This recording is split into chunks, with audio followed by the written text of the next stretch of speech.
अनंतपुर में CAA, NRC, NPR के खिलाफ कुल जमाती इजलास हुआ। इजलास में तेलुगु देशम, कांग्रेस, बाएं बाजू जमातों और मुस्लिम तंजीमों के नुमाइंदों ने शिरकत की। जलसे आम से खिताब करते हुए केरल के वज़ीर आला पी विजयन ने कहा कि सीएए, एनआरसी और एनपीआर के खिलाफ मुल्क में पहली मरतबा केरल हुकूमत ने आवाज़ उठाई है। इन्होंने रियासत के जगन मोहन रेड्डी हुकूमत से भी एनपीआर पर पाबंदी आयद करने की अपील की। पी विजयन ने कहा कि मरकज़ की बीजेपी हुकूमत शहरियों की मजहबी आज़ादी को ख़त्म करना चाहती है। शहरी तरमीमी कानून के खिलाफ मुल्क भर में एहतजाज हो रहा है। जमहूरियत का तहफ़्फ़ुज़ हम सब की जिम्मेदारी है। पी विजयन ने जमहूरियत के तहफ़्फ़ुज़ के लिए सेकुलर पार्टियों से एक प्लेटफॉर्म पर आने की अपील की।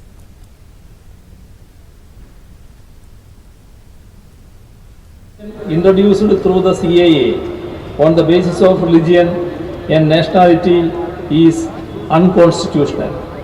In the Keshavananda Bharati case, the Supreme Court's Constitution bench had decreed that the Parliament has no authority to introduce laws in violation to the basic structure of the Constitution.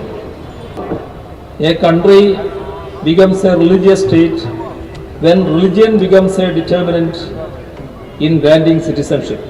The Kerala Legislative Assembly unanimously passed a resolution against the CAA. And meetings are happening all across the state, creating awareness on the dangers associated with the CAA, NPR and NRC. Together, we will overcome the challenges. Make no mistake, we are going to win in this struggle. విద్యార్థులు ఎగబడతా ఉన్నారు, పోరాటం సాగిస్తా ఉన్నారు, యువకులు నిలబడతా ఉన్నారు. ఇందాక ప్రసాద్ గారు చెప్తా ఉన్నారు, ఇది కేవలం ముస్లిం సభాగూడదు అని చెప్పి కాదు. ఈ దేశంలో ప్రతి యూత్ ముస్లిం సంబంధం లేకుండా మొత్తం పాల్గొంటా ఉన్నారు. దేశంలో ఆందోళన వస్తూ ఉంది. ఇప్పుడు దాదాపు 6 రాష్ట్రాల్లో ప్రభుత్వాలు తీర్మానం చేస్తా ఉన్నాయి. ఇప్పుడు చెప్తా ఉన్నాం, మీరు సాధించగలరాని, సాధించలేరు.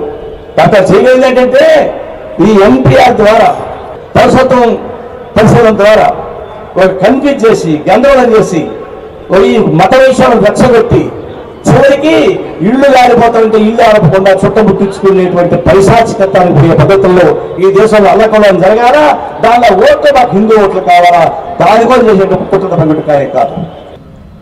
పార్లమెంటులో ఈ దేశంలో ఉన్న వాళ్ళ అనేక మంది ఆదివాసీల, ముస్లిం మైనారిటీలు, క్రిస్టియన్ మైనారిటీ, వివిధ మైనారిటీ మతస్థుల, దళితుల గొంతు కోయడానికి ఒక చట్టం సిద్ధం చేస్తే,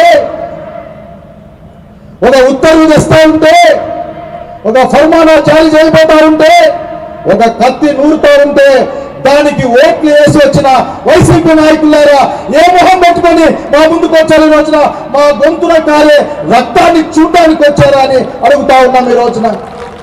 ఏదైతే ఈ సిఏఏ ఉందో, ఎన్ఆర్సీ ఉందో, ఎన్పిఆర్ ఉందో, ఏదైతే ఇందాక మన కేరళ ముఖ్యమంత్రి గారు ఇక్కడ ఉన్నారు, అదేవిధంగా కేరళ ఎట్లా తీర్మానం ప్రవేశపెట్టి మేము సిఏఏని మా రాష్ట్రంలో చెయ్యం, ఎన్ఆర్సీని మా రాష్ట్రంలో చెయ్యం, ఎన్పిఆర్ మా రాష్ట్రంలో చేయమని చెప్పి ఆయన చేశారో, అదేవిధంగా ఆంధ్ర రాష్ట్ర ముఖ్యమంత్రి గారు కూడా నేను డిమాండ్ చేస్తా ఉన్నా, మీరు అసెంబ్లీలో వెంటనే తీర్మానాన్ని ప్రవేశపెట్టండి.